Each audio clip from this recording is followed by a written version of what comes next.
नमस्कार बच्चों, आज हम पढ़ेंगे कक्षा 10 गणित प्रश्नावली 1.1 जिसका नाम है वास्तविक संख्याएं। तो हमारा पहला प्रश्न है प्रश्न संख्या 1। निम्नलिखित संख्याओं का HCF ज्ञात करने के लिए यूक्लिड विभाजन प्रमेयिका का प्रयोग कीजिए। तो हमारा सबसे पहली एडिंग डाल देते हैं। पहला हमारा क्या है, इसमें 135 और 225। तो सबसे पहला है हमारा 135 और 225। तो हमारा यूक्लिड विभाजन प्रमेयिका का जो सूत्र होता है वह है A बराबर BQ प्लस R। तो अब हमारी A जो संख्या है वो तो होगी सबसे बड़ी संख्या, यानी ये हमारी 225 है, ये तो हमारी होगी A। और B जो हमारी संख्या होगी वो होगी हमारी 135, यानी जो A से छोटी होती है वो B होती है। और Q होगी, यानी हम B और Q को गुणा करेंगे तो या तो वो A के बराबर आए या वो A से थोड़ा छोटा आए। अब जितना A से छोटी रहेगी उतनी हम प्लस में R कर देंगे। तो अब हमें इसी हिसाब से अपना अगले क्वेश्चन सॉल्व करते हैं। तो हम यहाँ पर लिख देते हैं A बराबर BQ प्लस R। तो A बराबर हमारा हो गया 225 और B बराबर हो गया 135, यानी A बराबर तो हमारा 225 और B बराबर 135। तो अब हमें पहले A और B का मान स्थापित करते हैं। तो A हमारा लिख देते हैं पहले 225 बराबर 135 गुणा 1 प्लस 90, यानी यह हमारे 135 गुणा 1 प्लस 90 जो होता है वह हमारा किसके बराबर होता है, वह हमारा होता है किसके बराबर है, 135 गुणा 90, वो 135 गुणा 1 प्लस 90 होता है 225 के बराबर। तो अब हम आगे लिखते हैं। अब हमारी जो B की संख्या होगी वो A की जगह आ जाएगी। तो अभी हम अपना क्वेश्चन आगे स्टार्ट करते हैं। तो हमारी जो B की संख्या होगी वो हमारी आ जाएगी A की जगह, और जो हमारी R की संख्या वो आ जाएगी B की जगह। अब हम गुणा करेंगे 1 और प्लस कर देंगे 45 से। अब हम यहाँ पर लिखेंगे 90 बराबर, यानी जो B की संख्या होगी वो फिर से A की जगह आ जाएगी, और यहाँ पर जो हमारी R की संख्या होगी वो हमारी B की जगह आ जाएगी। अब गुणा 2 प्लस 0 हो गया, यानी 45 गुणा 2 90 होते हैं। तो हमारा यहाँ उत्तर खत्म होता है। तो अब जो हमारी B की संख्या होगी वही हमारा उत्तर होगा, वही हमारा सही उत्तर होगा। तो अतः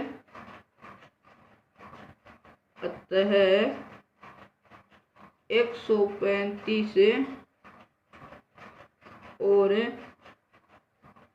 225 का HCF कितना होगा, 45 होगा। तो अब हम अगला क्वेश्चन सॉल्व करते हैं। तो अगला क्वेश्चन हमें दिया गया है क्वेश्चन नंबर 2, 196 और 38,220। तो 196 और 38,220 के भी हमें HCF और LCM ज्ञात करने हैं। तो इसके LCM और HCF ज्ञात करने के लिए हम क्या करेंगे कि 196 और 38,220 में से 38,220 संख्या बड़ी है तो उसे हमें A का बराबर मान लेंगे, और 196 को हम B के बराबर मान लेंगे। तो हमारा यूक्लिड विभाजन प्रमेयिका या एल्गोरिथम के अनुसार A बराबर BQ प्लस R होता है। तो A का मान हो गया, यानी A बराबर तो हो गया 38,220 और B बराबर हो गया 196। तो अब हम यहाँ पर लिखेंगे कि A बराबर, A का मान अपनी जगह पर रखेंगे। तो 38,220 बराबर 196 गुणा 195 प्लस 0। अब ये तो पहली बार में 0 आ गया, तो भी हमारा उत्तर जो होगा, यानी जो R बराबर जब हमारा 0 आ जाता है तो हमारी B जो संख्या होगी वही हमारा HCF होगा। तो हमारा HCF क्या, 196। तो हम लिखेंगे अतः 196 और 38,220 का HCF बराबर कितना होगा 196 होगा। फिर हम आगे चलते हैं। आगे हमारा वीडियो में आगे है कि 100। तो अभी हमने क्वेश्चन दूसरा लिख लिया। तो हमारा क्वेश्चन दूसरा क्या कहता है, प्रश्न संख्या 2 है, दर्शाइए कि कोई भी धनात्मक विषम पूर्णांक 6q+1 या 6q+3 या 6q+5 के रूप में होता है जहां q कोई पूर्णांक है। तो सबसे पहले हम यहाँ पर लिखेंगे कि a बराबर कोई विषम धनात्मक a बराबर है वो हमारा कोई विषम धनात्मक पूर्णांक है। a है वो हमारी क्या है, विषम धनात्मक पूर्णांक है। तो हम क्या करेंगे, हमारा यूक्लिड विभाजन एल्गोरिथम के अनुसार a बराबर bq+r, यानी b बराबर हमने मान लिया 6, तो a बराबर 6q+r, यानी अब हमने r बराबर हम क्या मान सकते हैं, r बराबर हम 0, 1, 2, 3, 4 व 5। हम 6 तक नहीं मान सकते या 6 से ऊपर संख्या नहीं मान सकते r बराबर, क्योंकि हमारी 6 संख्या है उससे r या छोटा ही होना चाहिए, यानी 0, 1, 2, 3, 4, 5। तो हम पहले मान लेते हैं r बराबर 1। तो हम r बराबर 1 मानेंगे तो a बराबर 6q+1 हो जाता है, यानी r बराबर हमने जब 1 माना तो हमारा यह उत्तर आ गया। अब हम मान लेते हैं r बराबर क्या मान लेते हैं, r बराबर मान लेते हैं 3। जब हमको r बराबर 3 निकालना था तो हम r बराबर 3 मान लेते हैं। तो a बराबर 6q+3। तो हमारा दूसरा क्वेश्चन भी स्लो हो गया। अब हम r बराबर 5 मान लेते हैं। तो हमने जब r बराबर 3, 1, 3 और 5 माने तो हमने 5 माना तो a बराबर 6q+5 आ गया, यानी हमारा पहला a बराबर 6q+1, a बराबर 6q+3, a बराबर 6q+5, r बराबर हमने 1, r बराबर हमने 3 और r बराबर हमने 5 माना, तो हमारा उत्तर यह निकल कर आ गया। तो यहाँ पर हमारा क्वेश्चन दूसरा स्लो होता है। यहाँ पर हमारा q भी कोई पूर्णांक है और a भी कोई विषम धनात्मक पूर्णांक है और 6q+1 भी हमने दिखा दिया, 6q+3 भी हमने दिखा दिया और 6q+5 भी हमने दिखा दिया। तो अब हम क्वेश्चन नंबर तीसरे। तो गाइस अभी मैंने क्वेश्चन तीसरा लिख लिया है। क्वेश्चन तीसरा क्या कहता है, किसी पीरियड में 616 सदस्यों वाली एक आर्मी सेना यानी आर्मी की टुकड़ी को 32 सदस्यों वाली एक आर्मी बैंड के पीछे मार्च करना है। तो दोनों समूह समान संख्या वाले स्तंभों में मार्च करना है। तो उन स्तंभों की अधिकतम संख्या क्या है जिसमें वे मार्च कर सकते हैं। तो अब हम इसका क्वेश्चन स्लो करते हैं। तो ये क्या कहता है, तो अधिकतम यहाँ पर संख्या दी हुई है, तो अब हमें अधिकतम के लिए हमें HCF निकालना होता है। तो HCF निकालेंगे तो HCF निकालने क्या करेंगे, सबसे पहले 616 का HCF निकालेंगे। 616 में 2 का डिवाइड किया गया 308, 308 में 2 का डिवाइड किया गया 154, 154 में 2 का डिवाइड किया गया 77, 77 में 2 का भाग 77 में 2 का भाग नहीं जाएगा तो हम 7 का भाग देंगे तो जाएगा 11 बार, 11 में 11 का जाएगा तो आ जाएगा 1। फिर हम निकालेंगे 32 के HCF। तो 32 में 2 का भाग दिया तो 16, 16 में 2 का दिया तो 8, 8 में 2 का दिया तो 4, 4 में 2 का दिया तो 2 और 2 में 2 का दिया तो एक बार खत्म। तो अब हम यहाँ पर लिख लेते हैं 616 के HCF और 32 के HCF। तो 616 के हैं 2 की घात 3 गुणा 7 गुणा 11 और इसके हैं 32 के है 2 की घात 5।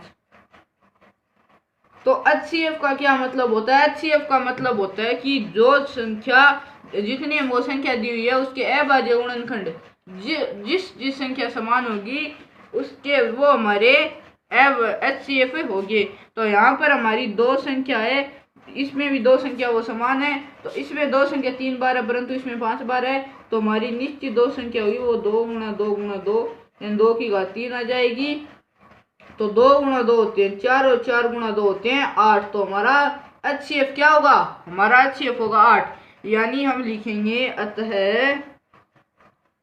हम क्या लिखेंगे, अतः 616 व 32 को जिसमें वे मार्च कर सकते हैं, जिसमें वे मार्च कर सकते हैं, वो अधिकतम संख्या क्या है हमारी? अधिकतम संख्या है 8। अधिकतम संख्या क्या है हमारी? 8। और इसको आप ऐसे भी स्लो कर सकते हो कि 32 गुणा 8 कर दिया तो वो भी हमारा 616 ही होता है। तो 32 गुणा 8 भी हमारा 616 ही होता है। तो यहाँ पर हमारा क्वेश्चन तीसरा स्लो होता है। तो क्वेश्चन चौथा पे, तो गाइस अभी हमने क्वेश्चन चौथा भी लिख लिया। प्रश्न संख्या चौथा हमारा क्या कहता है? यूक्लिड विभाजन प्रमेयिका का प्रयोग करके दर्शाइए कि धनात्मक पूर्णांक का वर्ग किसी पूर्णांक m के लिए 3m या 3m+1 के रूप में होता है। अब हम इसे दर्शाना क्या, हमें 3m और 3m+1 और यहाँ पर वर्ग भी दिया गया तो हमें दोनों तरफ वर्ग भी करना होगा। तो अब हम क्वेश्चन स्टार्ट करते हैं। तो हम मान लेते हैं a बराबर कोई धनात्मक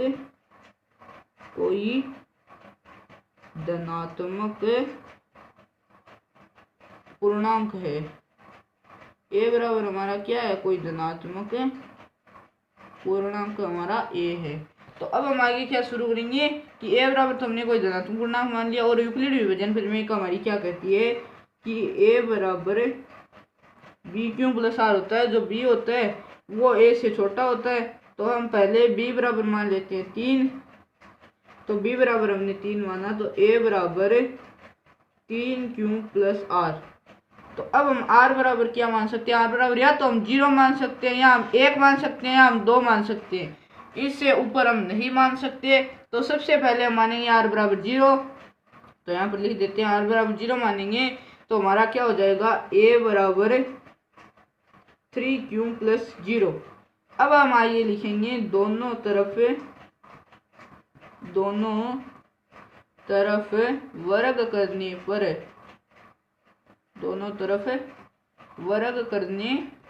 पर, यहाँ दोनों तरफ हम वर्ग करेंगे तो क्या होगा? a² बराबर 3q+0 की स्क्वायर। तो ये हमारे आगे चलते हैं। अब एक तो अभी दोनों तरफ वर्ग करने पर आया है, इधर a² आ गया, इधर आ गया 9q² + 0। तो अब हम इसे क्या लिख सकते हैं? अब हम इसे लिख सकते हैं a² हमारे कोई काम का नहीं है, इसे छोड़ देंगे। अब हम इसमें से 3 अलग कर लेते हैं और 3q² कर देते हैं, प्लस कर देते हैं 0। अब हम यहाँ पर लिखेंगे जहां 3q² + 0 बराबर m। तो हम यहाँ पर कर देंगे इसे 3m। तो अब हम अगला क्वेश्चन स्लो करते हैं। तो अब हमें 3m+1 दर्शाना है। तो फिर से a बराबर b³ + r, b बराबर हमने 3 मान लिया था, और r बराबर अब की बार मान लेंगे हम 1। तो r बराबर हम 1 मानेंगे तो क्या होगा?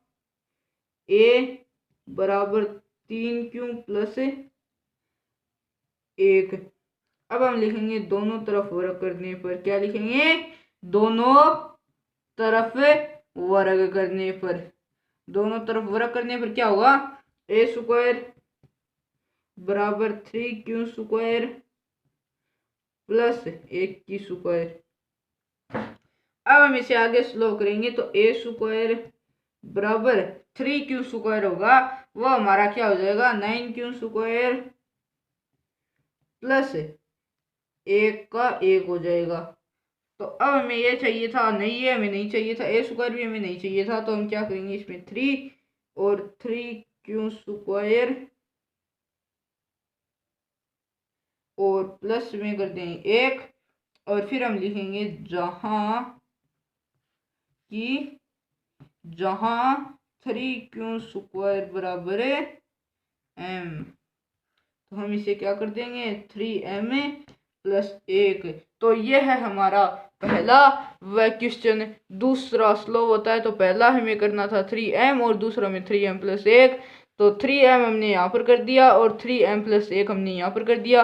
तो यहाँ पर हमारा वीडियो समाप्त होता है और इसके क्वेश्चन नंबर 500 है वो हम अगले पार्ट में बनाएंगे। वीडियो अच्छा लगे लाइक करना, चैनल को सब्सक्राइब करना। Thank you so much for watching.